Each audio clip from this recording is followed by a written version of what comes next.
Hi guys! Welcome to my very first FAQ video.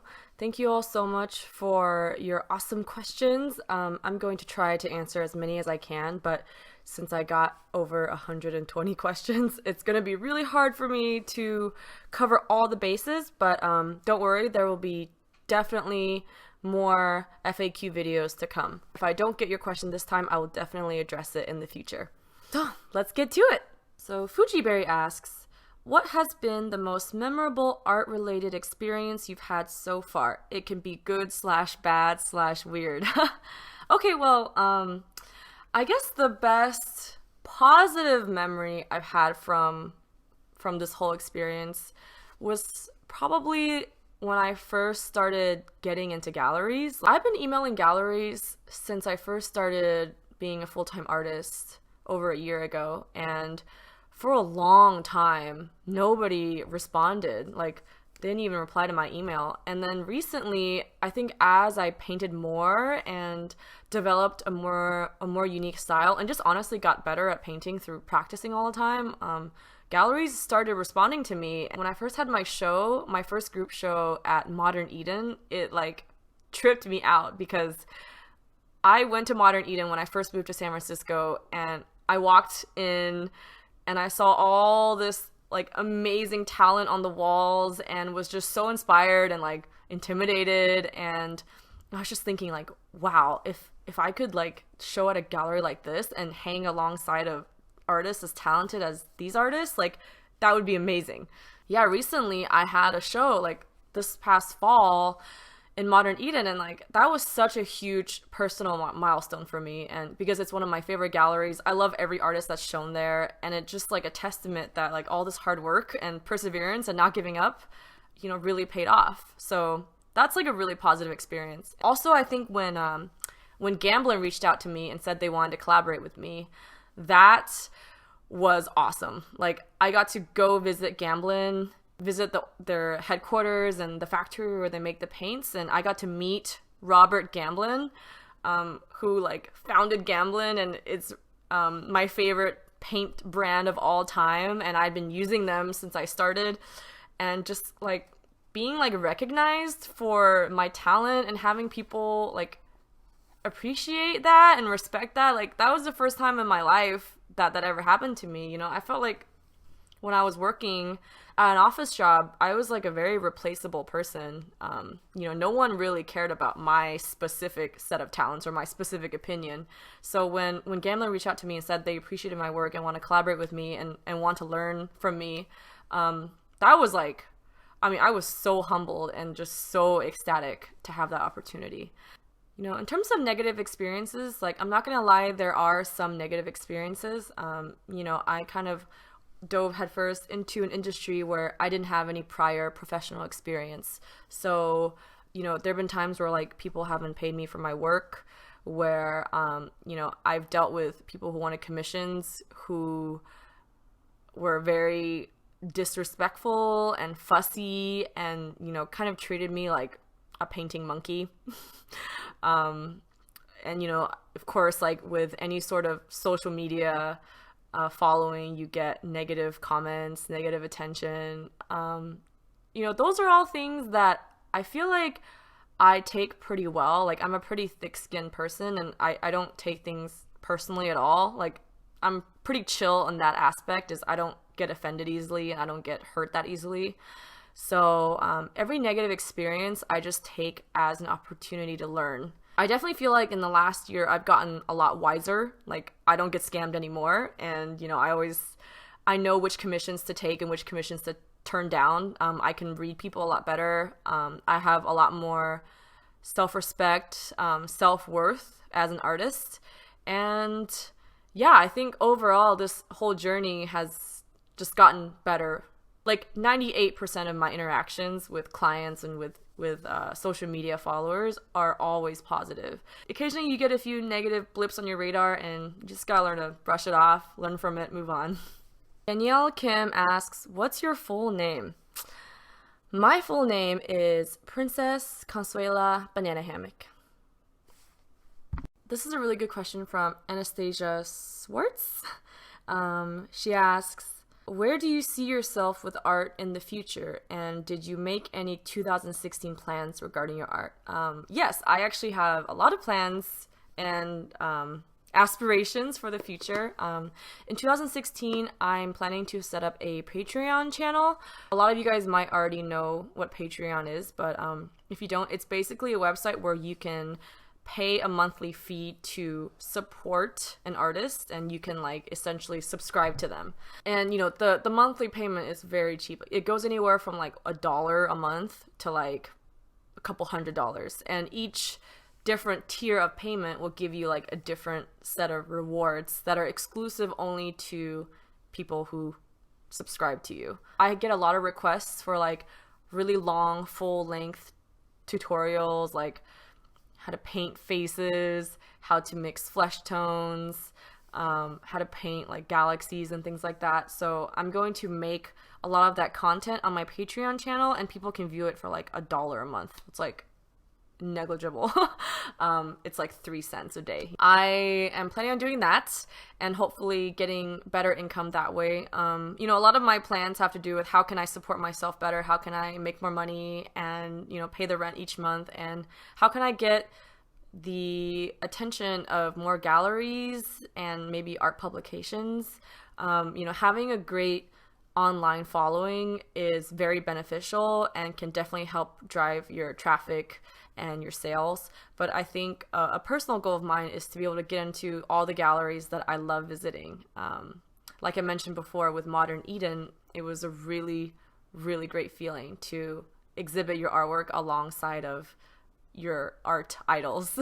And also, just in general, I would love to continue pursuing my personal creative style. And that's something people always ask me is like, how did you find your own style? I think I'm still finding my style. I don't know if I'll ever like find it fully because my style changes so much, but this year I would definitely like to pursue like edgier concepts and, you know, incorporate more like storytelling elements into my paintings. You know, instead of just painting like a pretty girl with a pretty background, I'd like to incorporate things that are kind of more interesting, maybe a little darker or more twisted. So yeah, I'm really excited for 2016. I have a lot of art goals. Chelsea Michelle asks, how do you stay inspired by other artists without having your artwork look similar to their style? That is a really interesting question. It's something that I've always wanted to address, and it's something I see a lot, especially on Instagram, is a lot of artists like copying other artists' work or copying other artists' style, and a lot of people being really hostile and aggressive towards that. I've seen not only on my own work, but the work of my friends and other artists I follow. If someone posts something, there are a lot of comments that say, oh my god, this looks exactly like so-and-so's work, or like, oh, you really copied so-and-so's style. And it really hurts artists when you say that on their Instagram page. I can't speak for everyone, but I can say with a lot of confidence that most artists, if not all of them, when they create something, it's through a lot of personal effort and passion, and they pour a lot of their own soul and their own creativity and their own heart into it. And when a commentator, you know, brushes that off and says that they're just copying someone else, it's very hurtful. And, you know, it kind of degrades all the effort they put into it. So I don't think there's anything wrong with being influenced by someone else's style and learning from someone else and, you know, being inspired by other artists. You know, this has been around since the dawn of art. Like Leonardo da Vinci studied under an artist named Andrea del Verrocchio, and a lot of their paintings look very, very similar. Vincent van Gogh was roommates with Paul Gauguin. They're both very famous artists, and during that period of time, their styles were very similar because they worked together and influenced each other. There's nothing wrong with that. What's wrong is if you plagiarize, like if you take someone else's exact colors, composition, brushstrokes, and then you copy it, like photocopy it almost onto your own artwork and claim that you came up with that idea. Like, that's not okay. You shouldn't plagiarize other people's ideas. But if you're inspired by someone's color palette or their line technique or, you know, the style in which they paint something, like, it's totally okay to learn from them. How are you going to become a better artist if you don't learn from other artists? If you want to prevent your style looking too much like someone else's, my recommendation is to not stick to just one or two art idols. Have an eclectic group of artists that inspire you and that you learn from. And the more like differences in the styles that you're inspired by, the less noticeable it'll look that you copied like one specific person. I would just recommend you find as many artists as you can to learn from and be influenced by, and through that, less of each artist will show up in your work. Oh my gosh, there's so many questions. I can't even scroll through them all. I also love how you guys are commenting as I'm filming. So as I'm reading off questions, I'm getting notifications on my phone that new questions are popping up. Okay, I'm gonna try my best. Gio says hi, says, I'd just like to know what I have to do to get into galleries like Modern Eden and Wonderland SF, and what things you did to get to where you are now. Who do you have to know and who do you have to talk to? That's a really good question. So I didn't know anyone. I didn't come in with any connections or any like backdoor ways to get into galleries. I honestly just emailed them. So if you go on most galleries' websites, they usually have an option of like how to contact them or if they're accepting submissions, and just email them, you know, your portfolio, your website, an artist statement, and some examples of your best work. I think some galleries maybe are really busy and not as responsive as other galleries, but honestly, if you like email 100 galleries, one of them is bound to at least respond to you, right? So what I did was, I'm very active in the local art scene. Like, I tend to go to show openings, and whenever I have a free weekend or a free day, I like to go check out the local galleries. And I actually ask a lot of the gallery employees what is the best way for a new artist to get their portfolio in the door, and they always say just email us. So like showing up in person and like schmoozing them and giving them a portfolio is not necessarily going to help. I think like your work speaks for itself. If you produce good art and people see it, they will respond to it. So yeah, with Modern Eden and Wonderland SF, like I just emailed them and, you know, was polite and concise and asked if they had any shows that would be a good fit for my style, and I was lucky to get a response from them. And that's something I'm going to continue to do forever, is emailing galleries and seeing if I can join their shows. And, you know, as you get more popular, you know, more galleries can find you and approach you. So yeah, just don't give up and keep emailing them. This is a question that I got on YouTube, and I think it's really valuable to share my input on this. So it's from Emmer Quinn, and she asks, I am an inspiring artist who is having doubts about being able to do art as a career while being solvent. Do you think I could talk to you about how to do it? That's actually one of the biggest priorities in my life, is being able to sustain myself on just my art income, especially coming from an industry where I had like a steady paycheck from, you know, my company. I now am self-employed and I have to rely on myself to not only earn money, but to manage my finances. So the biggest tip I have is know that you're not going to have a good month every single month. Like, some months I do really well just from a stroke of luck, and I can sell some originals and sell a lot of prints. And then some months I just don't have as many sales. So the income and savings from previous months have to carry me through the shittier months. The biggest piece of advice I have on this matter is just to be frugal. Like, try to save money whenever you can and don't spend it on useless things. Back when I had a full-time job and a regular paycheck, I would go out to eat all the time. I would, you know, buy drinks at bars. I would go to the movies all the time. I would, you know, buy makeup or clothing whenever I pleased. And that's not a luxury I have anymore. And I'm totally fine with that. You know, like instead of hanging out at a club or going to a movie, you know, maybe I would invite my friends over for a potluck and we cook together, or we watch a movie at home in my living room. You know, instead of like staying in hotels or eating at fancy restaurants when I travel, I eat local street food and stay at hostels or Airbnbs. Like, that's totally fine. And honestly, like, I think I've had a lot more fulfilling and meaningful experiences ever since I made the conscious decision to be more frugal and fiscally responsible.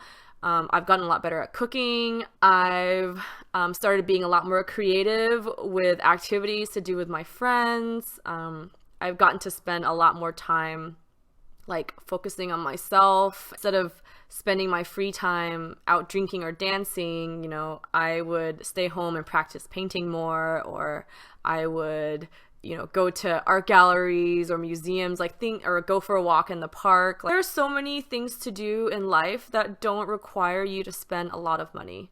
And I mean, to be honest, I do feel like when I was fresh out of college and I had a good job, like I definitely wasted a lot of my income fulfilling like temporary materialistic desires, spending money on things that made me happy only temporarily and, you know, didn't really have any lasting effects. So now that I'm making less money and I don't have a steady income, I am a lot better at saving. Through saving money and being more cognizant of my spending and like where I choose to invest my money, you know, I've gotten a lot more value out of life that way. This is another question that I get very frequently, and that's, how do you overcome artist block?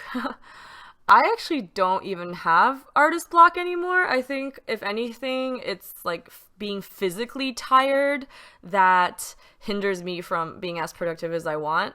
It's not like a matter of not feeling inspired or not having any ideas. I really like this quote from Chuck Close that said, "Inspiration is for amateurs. The rest of us just show up and get to work." And like that changed my whole view, because before I had seen that quote, I like waited around for inspiration. Like, you know, if I just sat on the couch and was watching TV, inspiration would just like hit me and then an idea would just come up in my head. And that's not true. I think now that I've adhered to a more strict schedule and just kind of force myself to paint every day, like even if I don't feel inspired, I force myself to draw something anyway, like even if it's bad. And that's because I feel like inspiration doesn't just come to you if you're sitting there idly. Inspiration to me is a result of like your brain working, moving, processing, creating new networks of ideas. So you can't have one idea unless you've already started thinking and using your brain. So yeah, when you have artist block, just like physically force yourself to get up and draw something or paint something. Listen to music that gets you pumped. Drink some coffee and just start working. Like, and even if you start out with an unpleasant experience, like start out just drawing a line or like drawing a circle, and then add to it, add layers to it, add shading to it. Eventually your brain will take you somewhere where you do find an idea and do find something interesting. And like one thing I always notice is like, for example, in the beginning parts of painting, you know, my paintings look really rough and ugly because they're just starting out, and that kind of discourages me and I don't feel as motivated.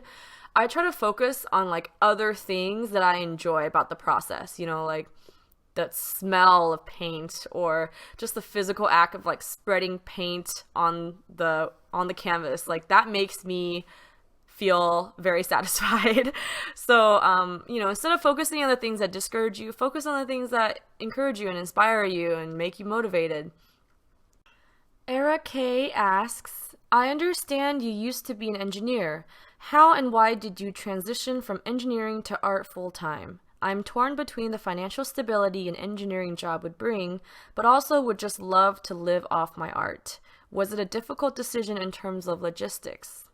Thank you for asking that question. I love answering this question because it's taken a lot of like self-reflection for me to make the decision to switch to art full-time. Obviously having like a good full-time job with like a steady income is really enticing and really appetizing and makes you almost feel like you have these golden handcuffs on, where, you know, you're like, do I really want to take the risk of giving up like financial stability and maybe like being able to buy a nice car or buy a nice house, you know, just to like take this risk of being like a starving artist? And to answer your question, I put it very simply, like, at this stage in my life, what is the best choice? I think like later on in my life, I might have a family, I'll have children to support, I'll have to worry about things like paying for, you know, a mortgage or paying for my kids' education. And right now, I'm in my 20s, I can afford to sacrifice some luxuries in order to do what I love, right? Like, I can afford to decide to only eat McDonald's for a month to save money and not have to worry about dragging down my kids or my family with me. You know what I mean? Like, I think that it's better to do it earlier than later, just in case art doesn't work out. And like, I hope this never happens, but like, just in case art doesn't work out and I run out of money, I can always find another job. Like, I can always go back. Yes, it won't be as like good as, you know, if I had stayed working in tech, but like, I can find a job if I need to pay the bills. I can do that anytime. And but I only have the luxury of designing my own schedule and having this type of independence like right now. So that's why I chose to quit my job so early on and do art full time, because later on, you know, when I have a family, when I have more responsibilities and people to depend on me, like, this decision will be way harder. I didn't want to wake up one day as like a 50-year-old woman and look back on my life with regrets. And, you know, I certainly didn't want to be the type of person that can start doing what they love once they retire and only have a little bit of time left to live. You know, I want to dedicate the majority of my life chasing my dreams and making that dream happen. Before, I was choosing between a job that paid and a job that I enjoyed. And if I invest time and effort into the job that I enjoy, eventually it can become both the job that pays and the job that I enjoy. Whereas if I invest more time and more energy and more years of my precious youth into this job that pays that I don't enjoy, I'm not going to enjoy it anymore. You know what I mean? So for me, the decision just came down to that. Lacey_Barrow asks, how did you start to gain popularity / get your name out there so that it made it possible for you to start selling your art? Well, I got started on Instagram like a year and a half ago, and, you know, I had like just like a personal Instagram account, and I had like maybe 50 followers. Like, not even a fraction of my Facebook friends wanted to follow me because my posts were so, I guess, boring. Yeah, and I noticed like sometimes when I shared paintings that I did, because it's always been a hobby of mine, it's always been a part of my life, whenever I shared like artwork pieces, people responded really well. Like, strangers would come and like my artwork, and all I did was hashtag like art or hashtag painting. So I picked up on that and I started sharing more like just art related posts, and my followers just grew exponentially. Like, if you use the right hashtags and you get involved with the right community, it can really help. And one thing that helped me gain followers earlier on was a lot of these art sharing accounts who had like hundreds of thousands of followers. If they liked my piece, they would share it and tag me and like give me a shout out. And like, this is not something that I paid for. Like, these accounts are awesome. And yeah, like, that helped me reach a wider audience and helped me gain followers. Nowadays, you know, I know it's really hard to get the attention of some of these large accounts. I now know, I now empathize with them because, you know, I get so many comments a day that sometimes I can't see all of them. And these art accounts that have hundreds of thousands of followers, like, if you keep tagging them and hashtagging them, they're not necessarily going to see every single person. But like, the more you hashtag them, the more you try to get their attention, you increase your chances of actually being noticed. And that's what helped me, was I just never gave up. Like, I think it took me over 6 months to get recognized by like a legitimately large art sharing account. that helped me gain like a couple hundred followers overnight, you know? But yeah, just don't give up and keep trying. And if you want to know which accounts and what their names are, like feel free to browse through my older Instagram posts. I tag a lot of them. I also have a lot of posts where I thank all the accounts that have shared my work, and they're all tagged and listed. So feel free to just borrow from that. The second part to this question is, I just want to say that having a large following online doesn't guarantee you more art sales. As a lot of you know, like social media caters to a younger generation.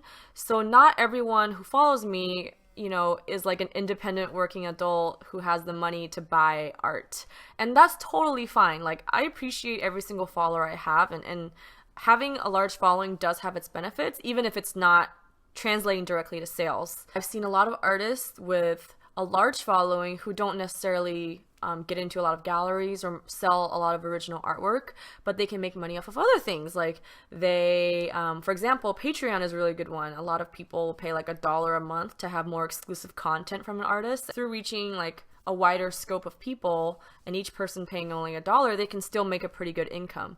On the other hand, I see a lot of artists who are very successful and show in a lot of galleries and sell a lot of original paintings and are very sought after and critically acclaimed, who don't have a large online following. And that's totally fine. Like the gallery world and the social media world don't always intersect, and that's totally okay. So if you don't have a large following, like don't be discouraged. It doesn't attest to your success as an artist. And likewise, like if you do have a large following or want to have a large following, just know that that's not all it takes to become a successful artist. But my number one tip, aside from, you know, hashtagging and all the kind of Instagram basics, is to pay attention to the type of content that engages your followers. So, you know, not every single post I share gets the same amount of likes, for example. But, you know, if you pay attention and are cognizant of the type of response people give to certain types of posts, you'll know like what type of post reaches your audience the best. And, you know, obviously like don't do everything just to get more likes, and always post content that you actually want to post. Like it should still be a reflection of yourself. But, you know, like, for example, like I noticed that people really loved photos of me working in my studio over just a regular screenshot of a painting, you know? So I started posting more engaging, kind of inspiring shots of me at work, or like a piece of artwork in progress. And that was awesome because that kind of broke me out of my shell. It gave me more confidence to share like rough drafts of my art and not have to be like so anal and be a perfectionist all the time. And those types of posts have been really awesome and helped me engage and communicate with my followers. And like even this video right now, like having a back and forth conversation is really fulfilling, not only to me, but hopefully also helpful to the people that are seeing it. The way I see social media is like my goal is not to like get so many followers and just be showered with praise and be worshipped and like, you know, feel good about myself and seek validation from everyone loving me. Like that's not the goal here. Through social media, I've been able to connect with a lot more people and learn from them as much as they learn from me. And I really like having like a back and forth interaction. So if you care about your followers and you engage with them and you talk to them, then, you know, they will notice and they will respond back in the same way. So a lot of people ask me this question, like, what gives me the drive, the desire, the energy to paint? What keeps me going? What inspires me? What is kind of fueling all of this? And that's, for me, honestly, it's like this innate love that I have for art. Like nothing, literally nothing makes me happier than painting. Like it doesn't mean that I paint 24/7. Like you get tired, you have other responsibilities. Sometimes you're just kind of sick of it and you want to do something else. But sitting at my easel and dipping my brush into my paint and smearing it all over my canvas, like that makes me happy. And it gives me a spiritual satisfaction, a physical satisfaction. Like, I don't know, it's just something that I guess I was born with. Like I was born with that desire to create art. People often ask me like, do you think people are born artists, like born gifted, and like I don't think so. I don't think people are born naturally better at anything than anyone else. But what people are born with is that interest, that passion for it, that enthusiasm for it. And I'm definitely one of those people. Like ever since I was a little kid, drawing and making art just made me really happy. It like released a rush of endorphins to the brain. So yeah, like that's what keeps me going, is just like I derive so much pleasure and satisfaction and fulfillment from being able to create art and being able to share it with everyone else. I think like, you know, if you're an aspiring artist, like just indulge yourself in your love for art. Like just completely let yourself fall in love with it, because that love is what gets you through like the rough patches. That love is what keeps you up late at night, is what, you know, keeps you working through your painting when you're just starting and it looks like a jumbled mess. Like just let yourself like completely surrender to your love for painting. Like, and that's kind of what I want to end this FAQ with, is like people always ask me, where do you find inspiration, or how do you overcome artist block, or how do you stay inspired, how do you stay motivated, how do you find time or the energy to paint? And like you find it because of your love for it. And you know, it's like, don't be afraid to just get obsessed and completely crazy about painting. Like I will admit, like painting is always on the back of my mind. Like I never stop thinking about painting. Like sometimes I'm in the middle of talking to my boyfriend, and if I have an idea, like I will stop whatever I'm saying and go draw it down. Like sometimes I act socially really weird and awkward. Like if I'm at a party and I feel the desire to draw, like I will go sit in the corner and draw. I just love it. It is my priority in life. It is like the one thing that I love more than anything else, is producing art. So if you let yourself like fall in love with it, then all of that stuff comes so easily. It comes naturally. It'll be like an innate instinct for you to want to create art. So yeah, thank you guys so much for all of your input. To those of you whose question I couldn't answer, I will definitely try to get to it in my next video. I hope this was useful to you guys. I hope you guys are still awake. This has been a really long video. Thank you guys so much for asking me your questions and participating, and, you know, for just like liking my posts or viewing my videos. Like these all help me out in every little way. So thank you guys so much, and I can't wait to share more videos with you guys.